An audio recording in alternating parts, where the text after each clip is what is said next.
12.1 talks about exponents, and so we're going to be talking about exponents and all the rules that apply with exponents.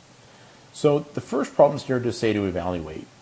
So we did problems like this back in chapter 8. So 7 squared just means 7 times 7, well, that's 49. Negative 3 in parentheses squared means negative 3 in parentheses times another negative 3, well, that's a positive 9. Let's see. Negative 3 squared without parentheses means negative, and then 3 times 3, that would give me negative 9. Okay, so the next problem here, it says x to the third when x equals negative 2. Anytime you're doing any kind of this substitution, this kind of plug and chug, we're always going to use parentheses. So it's going to be negative 2 in parentheses to the third power, which is going to be negative 2, negative 2, negative 2, and as I multiply straight across, that's going to leave me with negative 8. My next one here, 5x to the third when x equals 3, so I'm going to write 5, and then parentheses, 3 to the third. Now remember, I need to figure out first my exponent. 3 to the third would be 27, and then 5 times 27, that's 35, 135. And so there's my next answer. Okay, so the first rule we're going to talk about with exponents here is what we call the product rule. And the product rule says if we're multiplying two numbers with the same base right here, what we're going to do is we're going to add our exponents and the base stays the same, okay?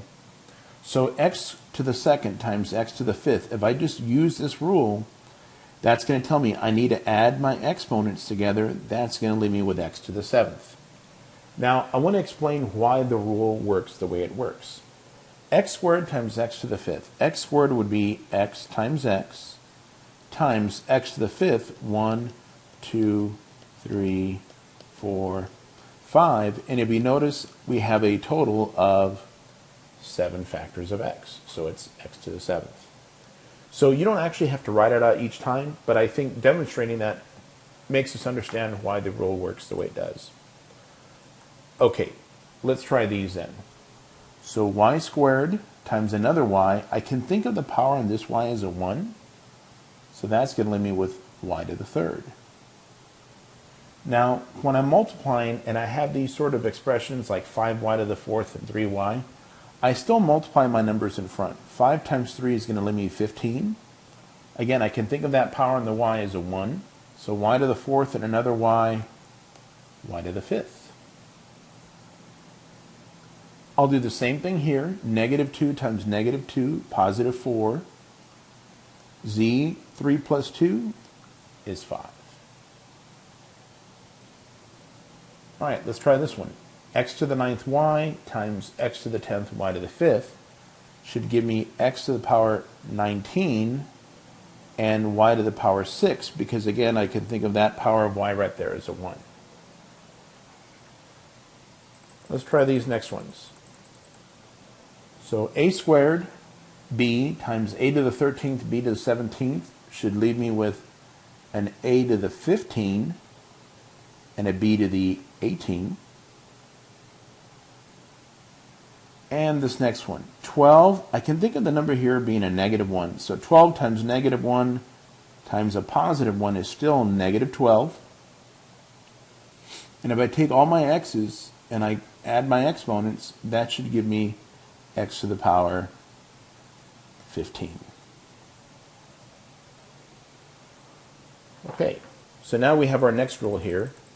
It's called the power rule.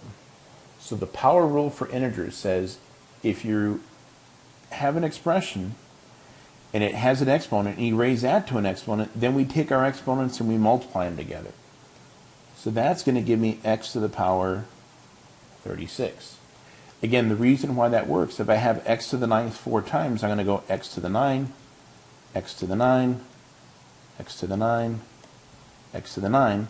Well, if I'm adding up 9 4 times, it's the same thing as saying, what's 9 times 4? 36. So this next one here would be y to the power 35. Okay, the next problem here, I can think of the power of my p's and q's here as both being 1. So again, I'm multiplying my exponent, so that's just going to be p to the 8th and q to the 8th. For the next one here, remember, I need to take 2 and raise it to the third power. That means I'm going to take 2 times 2 times 2, that's 8.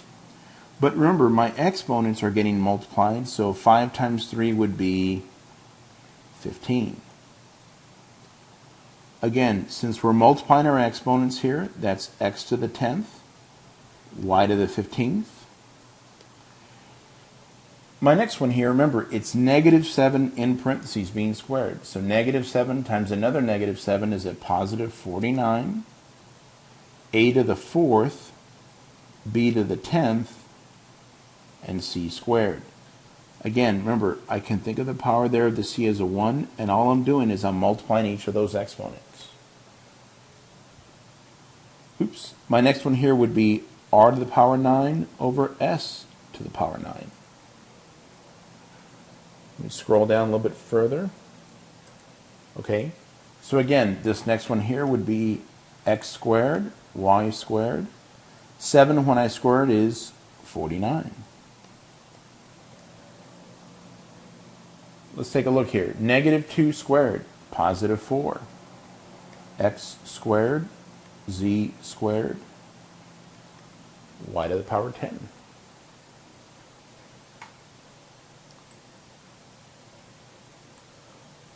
Okay, the next rule we have here is what we call the quotient rule for exponents. The quotient rule just says if we're dividing two exponents, then what we do is we subtract them. We keep the same base. So I can think of the power on the x here being a 1. So if I subtract 3 minus 1 is going to give me 2. Now again, the reason why that rule works the way it works, x to the third means there's 3 of them. X to the first means there's 1. These x's will cancel out, and if you notice, we're still left with 2 factors of x.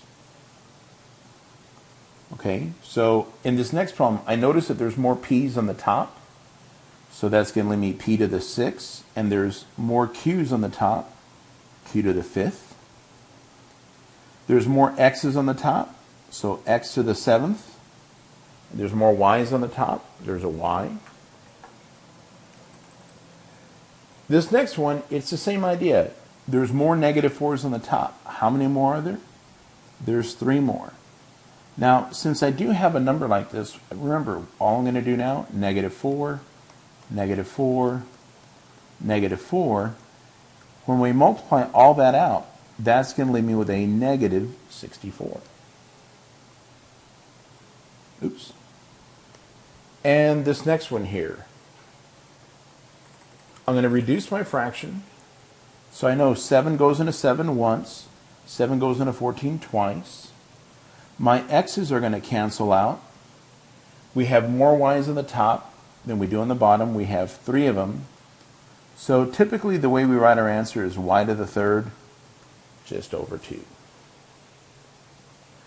The last rule here is what we call the zero exponent rule. And all the zero exponent rule says is if you have a number raised to the power 0, the answer is going to be equal to 1.